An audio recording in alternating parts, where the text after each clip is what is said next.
feel like I'm just surrounded by sound. There's all of this lushness, like such a richness to this track. I love it.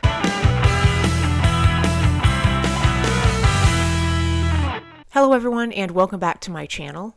I am Molly, and in this video I'm going to be listening to the album Adore by the Smashing Pumpkins. Now this is the Smashing Pumpkins' fourth studio album, and so far I've heard their first three, Gish, Siamese Dream, and most recently Melancholy and the Infinite Sadness. So yeah, I'm just really curious to see what direction they're going to take their music in on Adore. Alright, starting things off is track 1, which is called To Sheila.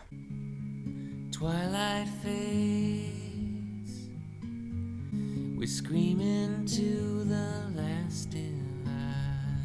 I like how at the start he mentioned that it's twilight, and it almost sounds like crickets chirping, like this really faint ambient sound going on here. With blushing brilliance, you make me. Lately I just can't seem to believe. Wait, at first I thought that was a harp, but I think it's a banjo or something. Meant the world to hold a bruising fate, and I could bring you the light. Lately I just can't seem to believe. I'm not sure who is harmonizing with Billy on this part. I love their voices together. It's just got this amazing softness to it.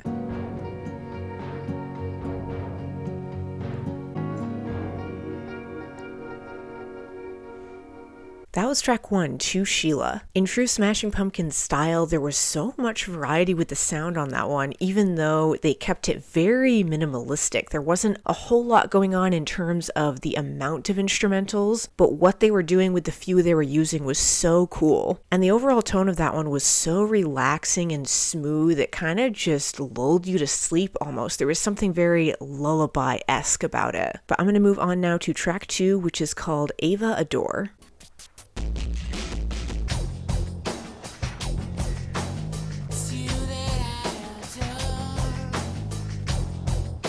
Really funky start to this one. Very unique sounding.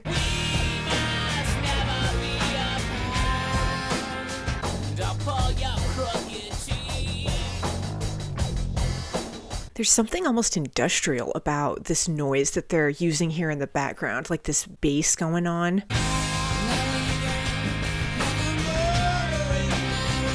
But then the chorus comes in and it's a lot smoother. It's like it kind of lifts up out of that heaviness.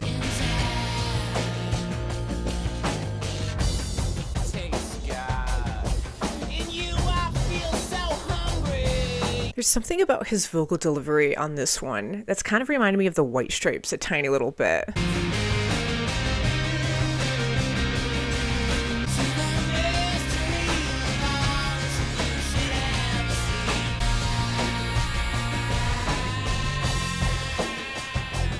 I love how he changes up his vocal delivery so much. At times it's really calm and it has this smooth quality to it, and then he'll pull it down a bit and it takes on almost a more menacing tonal quality.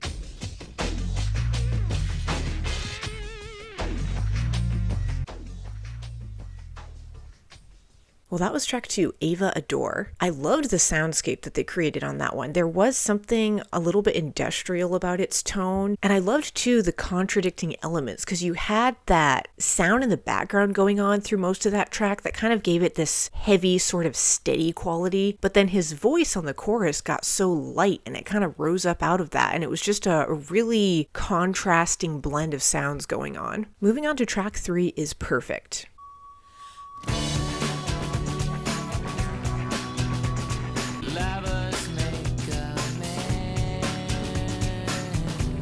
I love the really laid back, sort of loose sound that this one has.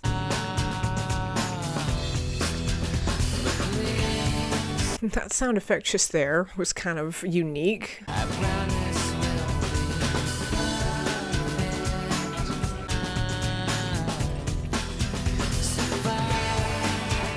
Yeah, I feel like I'm just surrounded by sound. There's all of this lushness, like such a richness to this track. I love it.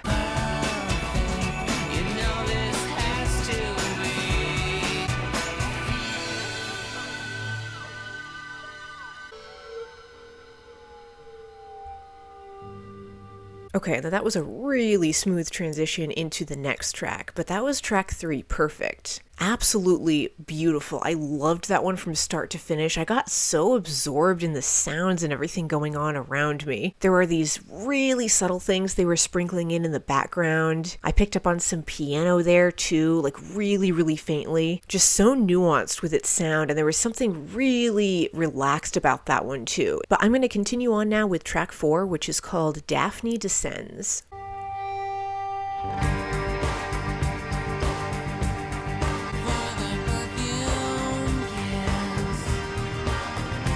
There's something really cinematic about the start of this one.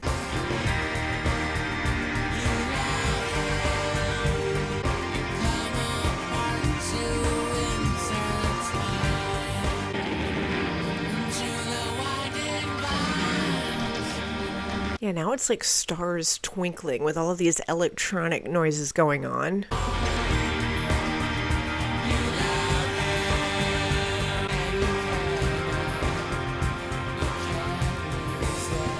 Yeah, and I love this guitar tone too. It's got such a unique sound to it.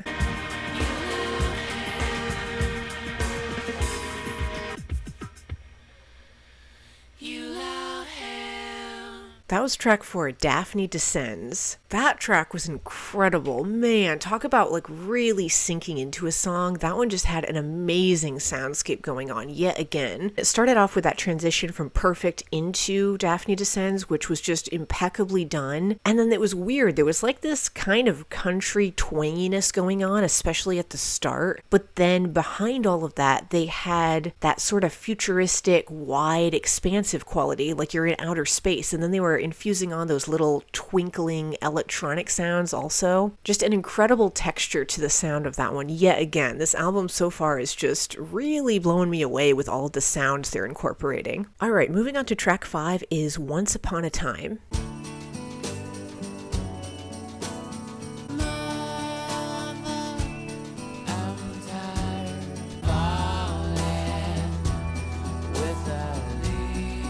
I like how he said the word falling there, and it's like the track kind of did fall down with its sound.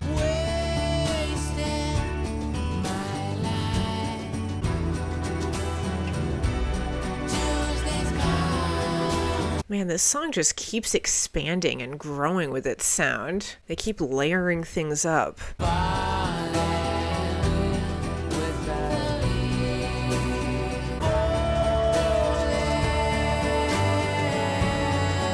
Man, I love that vocal delivery. It's so clear.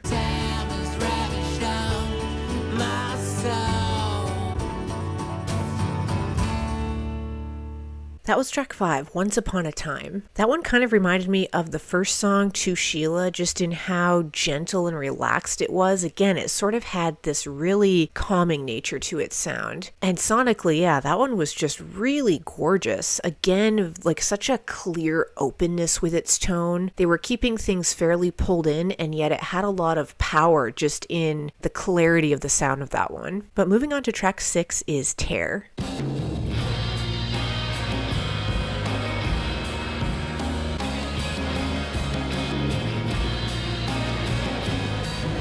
Really big sounding percussion on this one.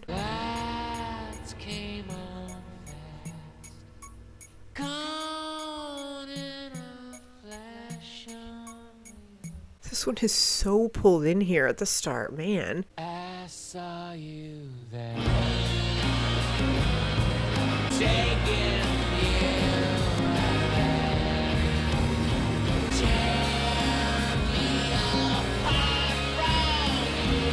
The song has such a crashing sound to it. These instrumentals are just bringing such a big presence to them.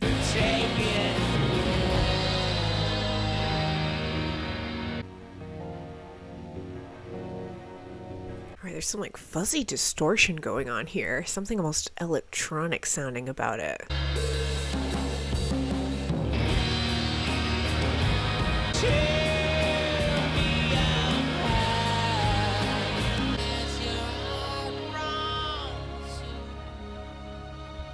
That was track 6, Tear. The dynamics on that one were crazy. I loved how pulled in that beginning part was with just his vocals and then that little sound from the percussion and just such a big, like grand sweeping sound quality to that one. Yet again, there's something very dramatic, like almost theatrical in a way about this album, which I'm really enjoying. Up next is track 7, which is called Crestfallen.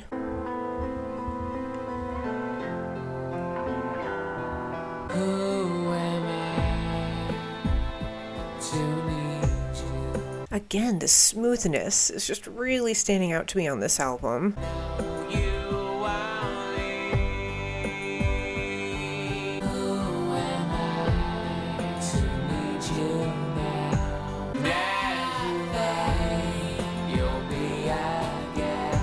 Yeah, how they did the vocals right there, that sounded like it was entirely Billy, but it's almost like they've layered them up to create this harmonizing effect, like there's a second singer. I don't know if there is, though.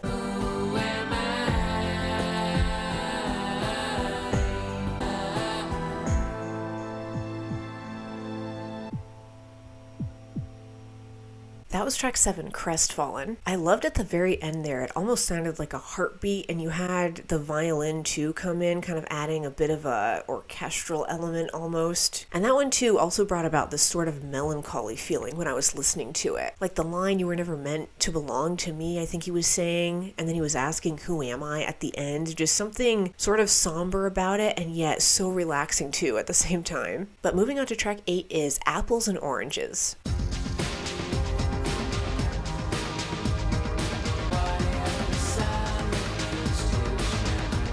This one almost has a sort of bounciness, like an elasticy quality to its sound.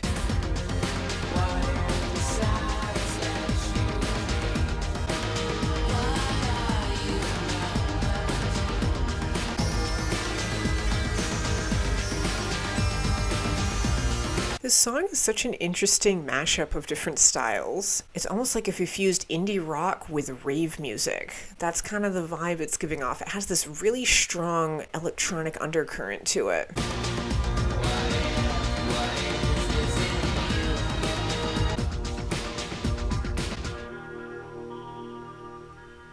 That was track 8, Apples and Oranges. Very appropriate track title because when you compare apples and oranges, it's kind of implying you're comparing opposite things. And that track had very opposing sounds going on. The vocals were very smooth and gentle, and like I said, they almost had this sort of soft indie rock quality to them. But then there was a sort of electronic component to that song too, which was bringing this speediness, almost like dance music or something. Up next is track 9, which is called Pug.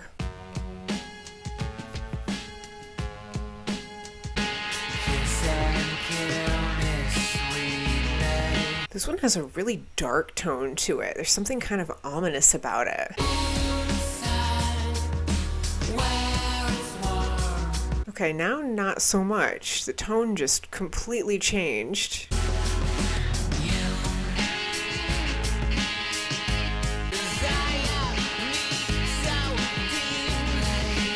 It's like little laser beams firing off. And then his vocals too here are kind of distorted. They have an echoiness to them.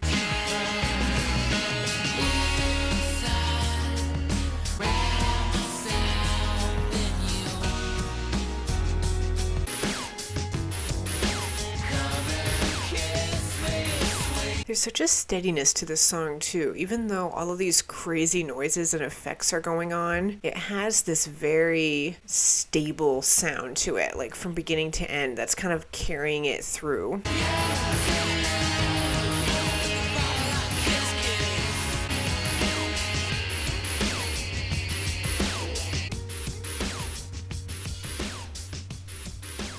That was track 9, Pug. I really loved how experimental that one was with its sound. Just so much variety. Again, such a contrast going on. Sort of a deconstructed metallicness to that one, and yet again, the electronic elements were kind of clashing with that almost. Just a weird combination, but somehow they made it work really well. But I'm going to move on to track 10, which is called The Tale of Dusty and Pistol Pete.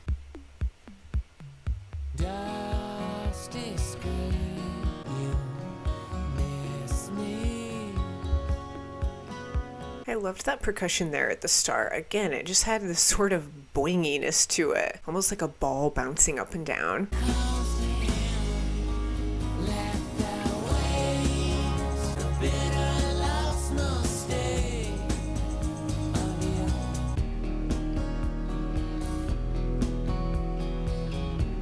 Yeah, there's sort of a twanginess to this one, like a very strong acoustic tone with that guitar.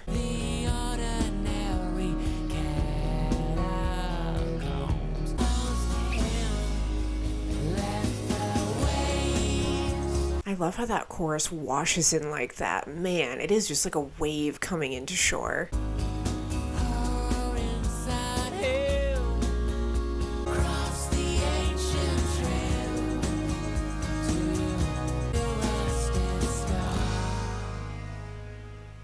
That was track 10, The Tale of Dusty and Pistol Pete. Yet again, another really relaxed, more acoustic-leaning song, something very gentle about that one. It had this really great mesmerizing quality to its sound, especially when the chorus would come in like that. It just brought such an amazing softness to it. And also I was noticing the percussion at the beginning and end was again such a contrast to that smoothness. It kind of had this sharp, sort of boingy, almost electronic quality to its tone. Alright, up next is track 11, which is called Annie Dog.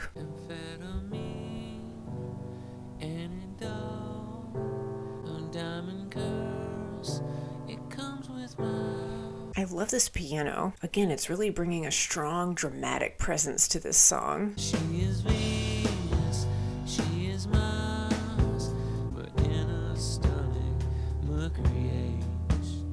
His vocals too on this one are really different. They kind of have like this really restrained sort of crackliness to them. I don't know if that makes sense, but that's kind of what they sound like to me. This piece of giving up control. We tumble out into the streets and so relieved. You know what it is? This song has really been reminding me of something while listening to it, and I think it's Radiohead. It kind of almost has a similar tone to it, just sort of this somber, more mellow, pulled-in quality. You couldn't guess a simple man and a face. That was track 11, Annie Dog. Such a different one. I loved the heavy tone of that piano, just really, really gorgeous. Lyrically too, that one was kind of dark. It sounded like he was talking about getting absorbed by someone else, like kind of completely giving yourself over to someone, but not necessarily in a good way, like almost orbiting around someone else. And there were a lot of mentions of different planets too. I thought that was kind of fun how they were sprinkling in all of that with the lyricism. But moving on to track 12 is Shame.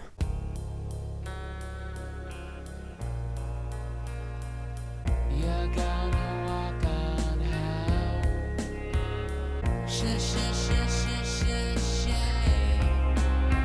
I love these guitars. It's like you can just sink into them. They've got such a richness to their sound.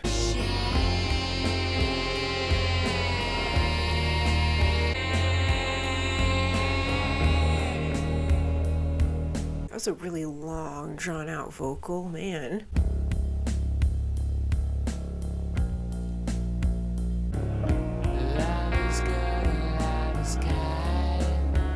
Do you see what I mean about just how deep these songs are? It's like their sound just goes on and on forever.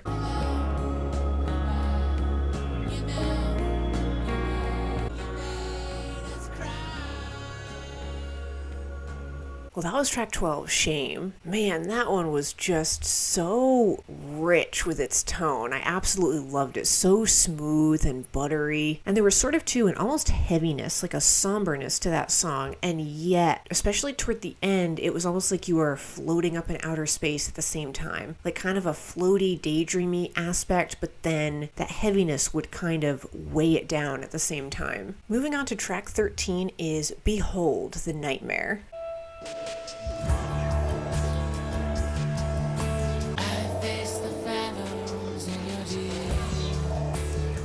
I don't even know what that instrumental is there in the background. Such a cool noise. It's almost got like a synth quality to it. Can't go home, take it right from your grave, and the nightmare rides on. I can't get over the tone of some of these songs. Like this one has almost a hollowness to it.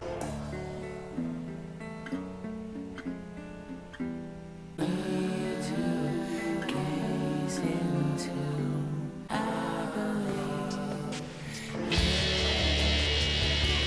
Such an unexpected change up. You had all of that angelic sort of chorus sound with the vocals, and now this really harsh electronic tone is coming in. So may you come with your own knives. Can do, I can't go on, and the nightmare rides on. I just got goosebumps there. I love his vocals on the chorus. Somehow they're so clear, and there's like this little bit of echoiness that they're doing. Down the heavens just to leave you. That was track 13, Behold the Nightmare. Absolutely amazing. I keep reiterating points I've already made about this album, but just the way they textured that song and layered everything up was just impeccably done. And definitely a standout on that track too was his vocals. I loved how soaring they were at times, and yet they kind of had this somberness to them as well. All right, moving on to track 14 is For Martha.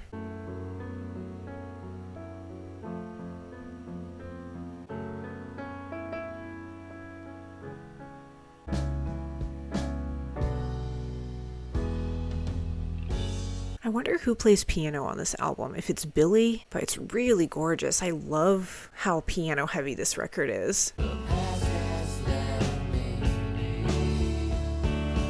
shattered and slurry. Wow, some distortion on the vocals there. See you on the other side. Your picture out of time. Again with the layering here, like the song just started off with that piano, nothing else, and now it's just slowly building up all of these elements, and they're blending it all together so well. If you have to go, I will get by.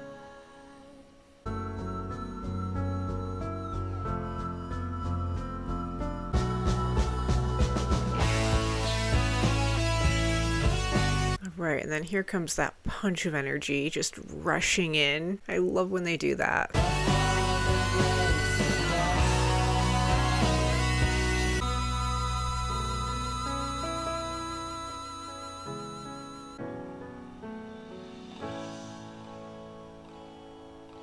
Now it's almost like a clock ticking or something.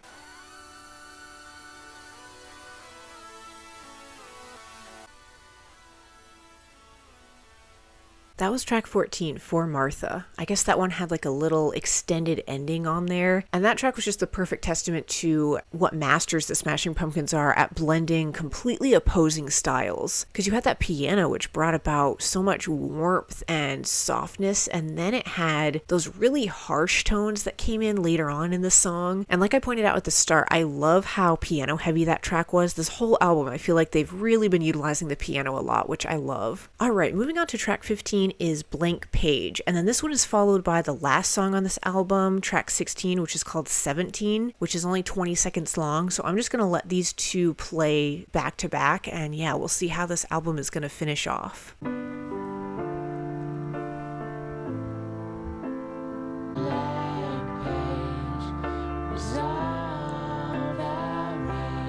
Again, I really am liking how they're doing the vocals on this album with all of the layering. May you rise as you fall.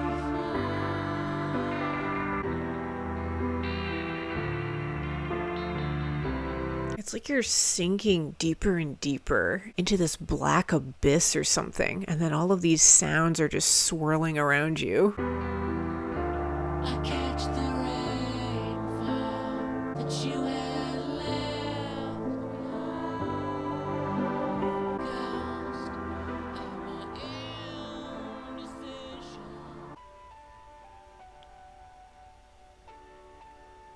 Well, that was track 15, Blank Page, and then the last 20 seconds was the last song on this album, just called 17. But that one was beautiful. That's what I would imagine getting caught up in a tornado, but in like the most peaceful way you can imagine possible sounding like. It was like you were swirling all around. These sounds were completely enveloping me when I was listening to it. It was so cool. And then it was interesting too, that song just kind of faded out. It had sort of a weird ending to it. And then that last track, 17, came in, and it was just like these really dissonant keys being played, and then that kind of faded out as well. Well, that concludes my reaction to Adore, the fourth studio album from the Smashing Pumpkins. In true Smashing Pumpkins form, this one just brought so much variety to its sound. It was really nuanced and just such an amazing blend of so many different styles. For that reason, it's incredibly difficult to pick a favorite track right now with only one listen, but I did really love the second one, Ava Adore. That one had some really unique elements, almost kind of an industrial sort of metal quality to it, a little bit of a heavier style. And also track 4, Daphne Descends, had such an incredibly rich tone to it as well. And then track 9, Pug, was really fun, a ton of variety with that one. And also track 13, Behold the Nightmare, stood out too. That one just had a great atmosphere to it, and it sort of had like this echoiness, almost a haunted quality to its tone. Certainly another amazing addition to Smashing Pumpkins' discography, and yeah, as usual, thank you all so much for watching. Stay tuned, and I will see you in the next video.